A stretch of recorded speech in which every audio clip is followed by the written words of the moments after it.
From loneliness to becoming a community hero, John's journey will show you that age is just a number, and your story is never truly finished. So, let's dive into this heartwarming tale and stick around till the end to see how John's life can inspire yours. John Miller was a 67-year-old man living in a quaint suburb of New York, a place where the streets were lined with maple trees and the air carried the faint scent of freshly cut grass. His home, a modest single-story wooden bungalow, stood as a silent testament to the passage of time, its once vibrant blue paint now peeling, the porch creaking under the weight of years, much like John himself. For the first 60 years of his life, John had lived what he often described as an unremarkable existence. He had spent decades as an accountant in a small firm, his days filled with the monotony of balancing ledgers and filing tax returns. There were no grand achievements to his name, no accolades, no promotions, just a steady, predictable routine that began with a cup of black coffee at dawn and ended with the flicker of a dim lamp by his bedside. John had always been a quiet man, content to fade into the background, never one to seek the spotlight. He had married Elizabeth, a kind-hearted woman with a laugh that could light up the darkest room, and together they had a son, Michael. But even in his family life, John felt he had little to show for himself. He loved Elizabeth deeply, but he often wondered if he had given her the life she deserved. When Michael was born, John had been a doting father, yet he always felt he lacked the ambition to be a role model his son could look up to. Michael grew up, moved to Seattle for a tech job, and built a life of his own, leaving John with a sense of pride, but also a quiet regret that he hadn't done more with his own years. 5 years ago, tragedy struck when Elizabeth passed away suddenly from a heart attack. John, then 62, felt the ground beneath him crumble. Elizabeth had been his anchor, the one who filled their home with warmth, who danced with him in the kitchen to old records, who tended to the rose garden with a tenderness that mirrored her love for life. Without her, the house became a hollow shell, its silence deafening. John would sit for hours in the living room, staring at her framed photograph on the mantel, her smiling face a painful reminder of all he had lost. Michael, now busy with his career and a family of his own in Seattle, could only visit once a year during Christmas, leaving John to face the long, lonely months in between. At 60, John had retired from his accounting job, hoping to find some peace in his golden years. But retirement brought no solace, only more time to dwell on his solitude. His mornings began the same way. He'd brew a pot of black coffee, shuffle to the kitchen window, and watch the world outside move on without him. The neighborhood kids would ride their bikes to school, their laughter echoing down the street, while dog walkers and joggers passed by, their lives full of purpose. John, however, felt stuck, as if time had forgotten him. He often wondered, is this it? Is this all my life will ever be, just waiting for the end? The thought weighed heavily on him, and at night, when sleep refused to come, he'd sit in the dark, clutching Elizabeth's photograph, whispering to her as if she could hear him. "I miss you, Eli," he'd say, his voice trembling. "I don't know how to do this without you." John's loneliness wasn't just physical, it was a deep, emotional void that gnawed at him. He had friends once, colleagues from the firm, neighbors who'd wave hello, but over the years, he had let those connections fade. He stopped attending the neighborhood barbecues, declined invitations to coffee, and eventually, people stopped asking. John had built an invisible wall around himself, one that kept others out, but also trapped him in his isolation. He felt invisible, as if the world no longer needed him. The garden Elizabeth had loved so much was now overgrown with weeds, the roses long since wilted. The record player they used to dance to sat silent, gathering dust in the corner. John's life, like his home, had become a shadow of what it once was. He often thought about his 60 years on this earth and felt a pang of regret. He hadn't traveled the world, hadn't started a business, hadn't even learned a new skill. What do I have to show for my life? He'd ask himself, the question echoing in the empty rooms of his house.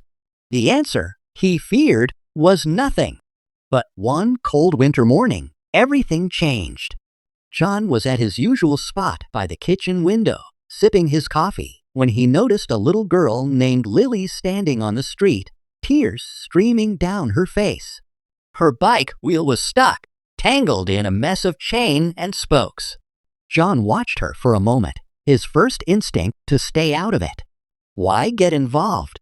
He thought, but something in Lily's cries stirred a memory of Michael as a little boy, struggling with his own bike, and John kneeling beside him to fix it. Before he knew it, John was pulling on his coat and stepping outside.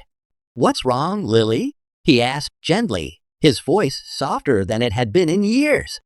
Through her sniffles, Lily explained her predicament, and John knelt down, his knees creaking with the effort.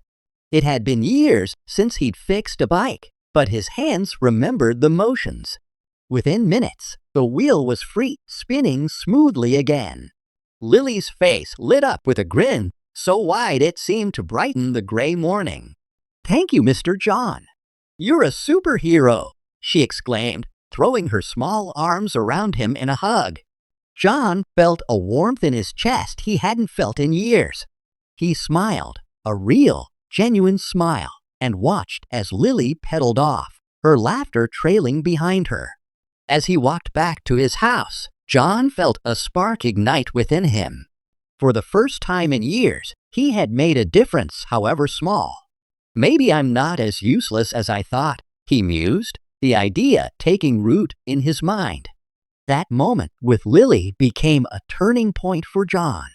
He realized that he couldn't keep hiding from the world, couldn't keep letting his loneliness define him. He needed to step out, to find a purpose, even if it was just a small one. The next day, John decided to visit the local community center, a place he'd driven past countless times but never entered. Inside, he found a group of seniors gathered in a circle, some knitting, others playing cards, all sharing stories and laughter. John hesitated at the door, his old insecurities creeping in. "What am I doing here?" he thought.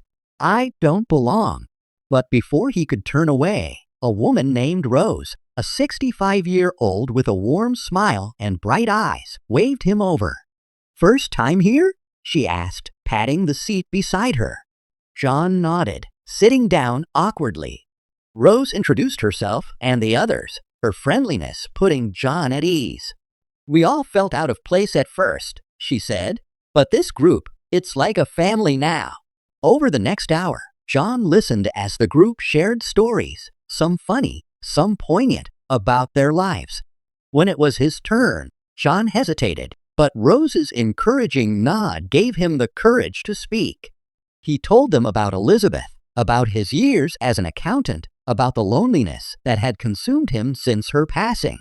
To his surprise, the group listened intently, nodding in understanding. "We've all been there," Rose said softly, "but you're not alone anymore." Over the next few weeks, John became a regular at the community center. He discovered that he had a knack for storytelling, a talent he'd never realized he possessed. He shared tales of his childhood in New York, the early days of his marriage with Elizabeth, and even the mundane moments of his accounting career, which somehow sounded far more interesting when he told them. The group loved his stories, often laughing or tearing up at just the right moments. John felt a sense of belonging he hadn't felt in years. One day, as they were discussing ways to give back to the community, John had an idea. "What if we spent time with the kids at the local school?" he suggested. "We could share our stories, maybe teach them a thing or two." The group loved the idea, and John took the lead, organizing a program called Silver Stories, where seniors would visit the school once a week to mentor the children. The first day was nerve-wracking for John. He hadn't been in a classroom in decades, but the kids' enthusiasm quickly put him at ease. He told them stories of growing up in a time before smartphones, of writing letters by hand, of dancing with Elizabeth under the stars. The children hung onto his every word, their eyes wide with wonder. One boy, Tommy, approached John after the session and said, "Mr. John, your stories make me want to do big things when I grow up." John's heart swelled with pride. For the first time, he felt like he was making a real impact. John's involvement with the school didn't stop there.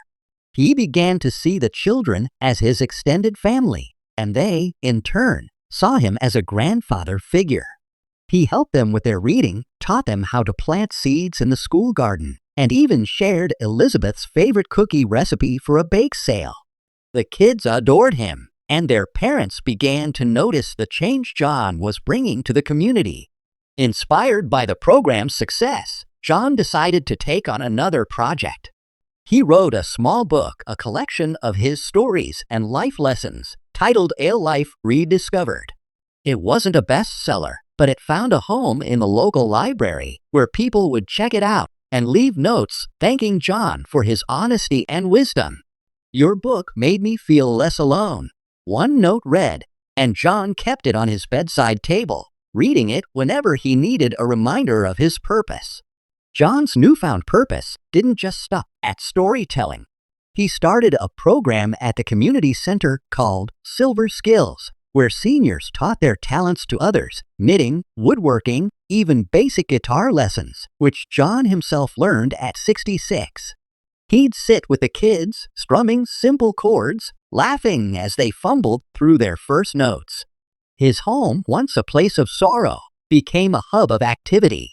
He cleared out the overgrown garden, planting new roses in Elizabeth's honor, their vibrant red blooms a symbol of his own rebirth. The record player hummed again, filling the house with music as John hosted small gatherings for his new friends from the center. Michael, visiting that Christmas, couldn't believe the transformation. "Dad, you're a different person," he said, his voice thick with emotion.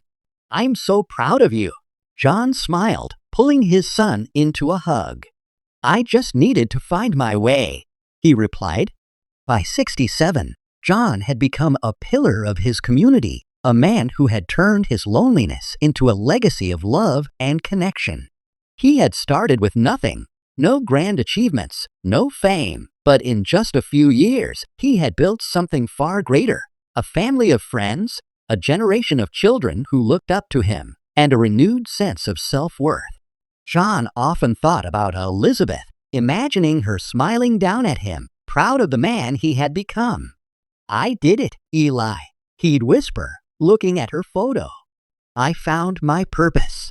John's story is a testament to the power of resilience, a reminder that it's never too late to start over, to find meaning, to make a difference. At 60, he thought his life was over, but at 67, he proved that the best chapters are often the ones we write when we least expect it. What an incredible journey, right? If John's story touched your heart or inspired you to think about your own new beginning, please hit that like button. It means the world to me and helps this channel grow. Don't forget to subscribe and ring the bell so you never miss another story like this. I'd love to hear from you in the comments. What's one thing you'd love to start fresh in your life after hearing John's story? Thanks for watching, and I'll see you in the next video with more stories to light up your day.